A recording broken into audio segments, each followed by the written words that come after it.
Bismillahirrahmanirrahim. Insya Allah pada hari ini kita akan melanjutkan pembahasan sebelumnya. Kemarin kita sudah bahas tentang nilai-nilai balaghah yang terkandung dalam ayat pertama surat Al-Fatihah, yaitu Bismillahirrahmanirrahim. Pada hari ini insya Allah kita akan bahas unsur-unsur balaghah yang terkandung dalam ayat yang kedua surat Al-Fatihah. Alhamdulillahi Rabbil Alamin. Segala puji milik Allah, Tuhan sekalian alam. Yang pertama kita kaji kata alhamdu. Lafaz alhamdu ini mufrad. Kalau mufrad, maka seharusnya kita menerjemahkan kata alhamdu dengan satu puji.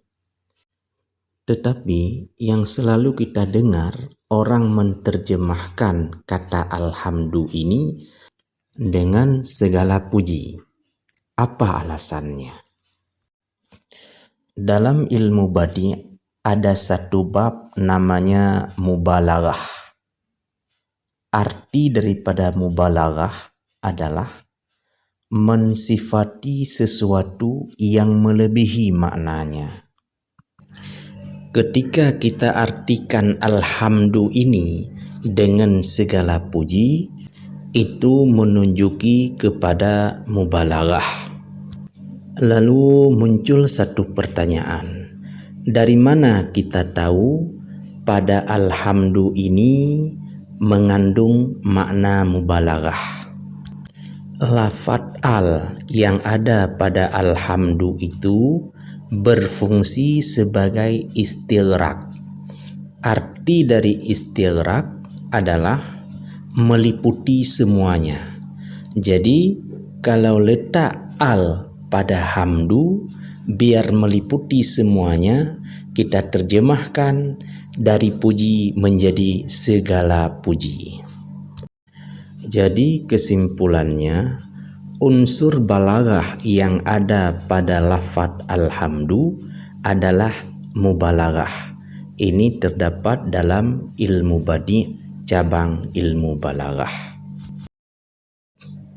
Yang kedua, unsur balaghah yang terkandung pada kalimat alhamdulillahi rabbil alamin adalah talwinul khitab. Apa arti talwinul khitab?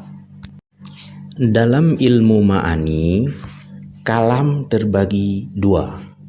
Yang pertama kalam khabari, yang kedua kalam insya'i. Khabari adalah berita, sedangkan insya'i adalah tuntutan atau perintah. Alhamdulillahi Rabbil Alamin. Segala puji milik Allah, Tuhan sekalian alam. Secara lafaz ini khabari, karena hanya menyampaikan sebuah berita bahwa semua puji itu milik Allah, bukan perintah untuk memuji. Tetapi secara makna yang diinginkan lewat alhamdulillahi rabbil alamin ini adalah perintah untuk memuji. Jadi kalau yang disebutkan kalam khabari tetapi yang diinginkan adalah kalam insya'i, itulah yang dinamakan dengan talwinul khitab. Ada satu pertanyaan, dari mana kita tahu lewat alhamdulillah ini yang diinginkan adalah insya'i bukan khabari, sedangkan yang terlihat adalah khabari?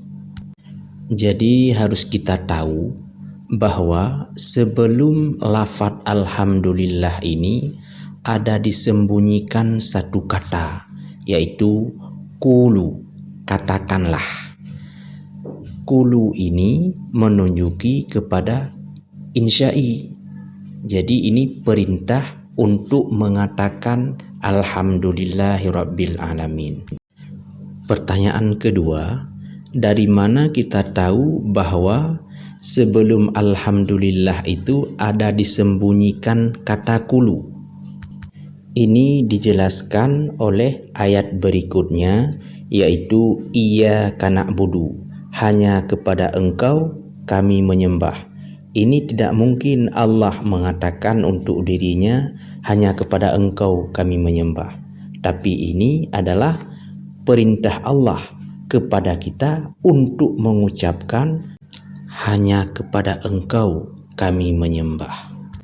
Maka kehadiran kata kulu sebelum alhamdulillah untuk menyesuaikan dengan kata iyyaka na'budu ke depannya. Lalu muncul pertanyaan yang ketiga, kenapa kata kulu tidak disebutkan saja? Biar tidak membingungkan orang yang baca.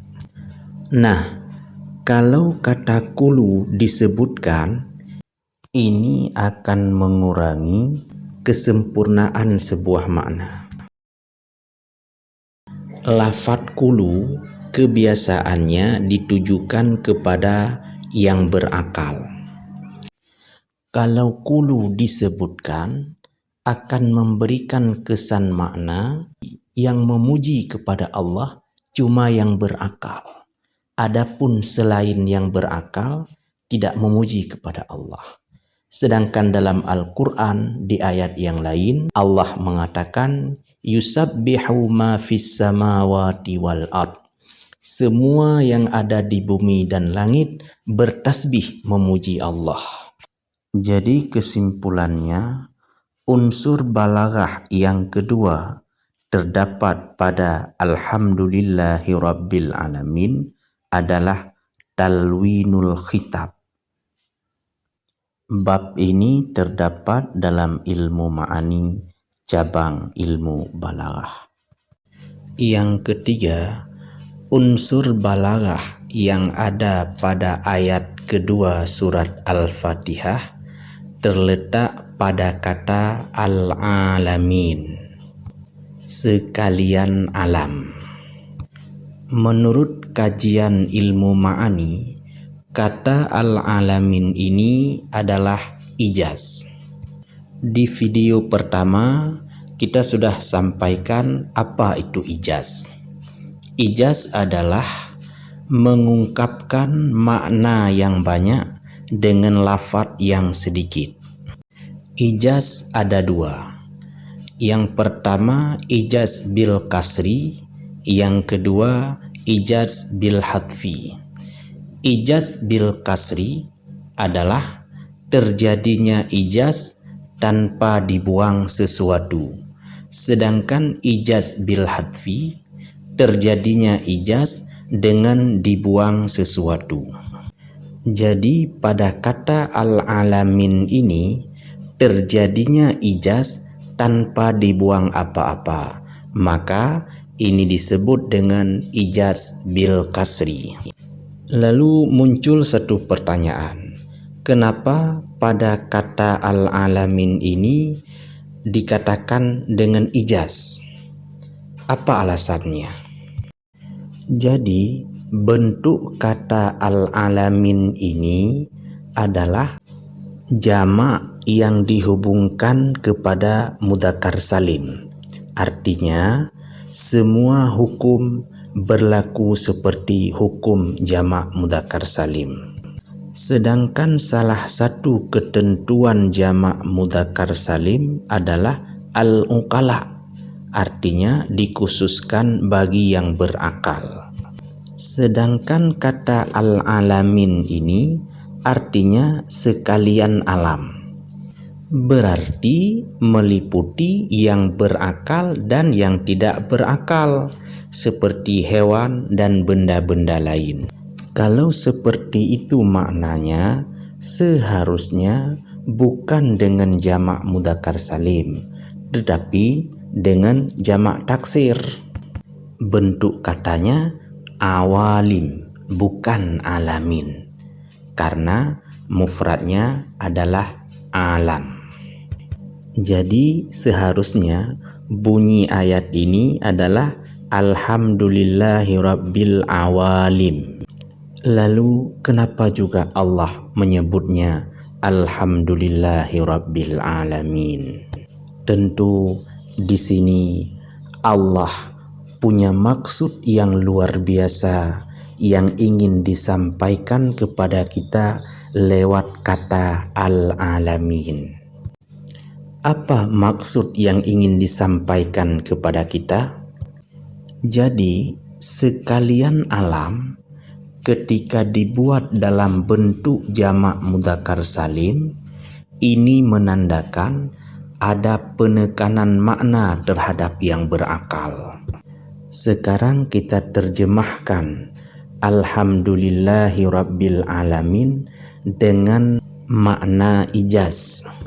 Segala puji milik Allah. Siapa Allah itu? Tuhan sekalian alam. Alam yang mana? Alam yang dikuasai oleh makhluk berakal. Inilah rahasia Allah yang ingin disampaikan kepada kita lewat kata Al-Alamin.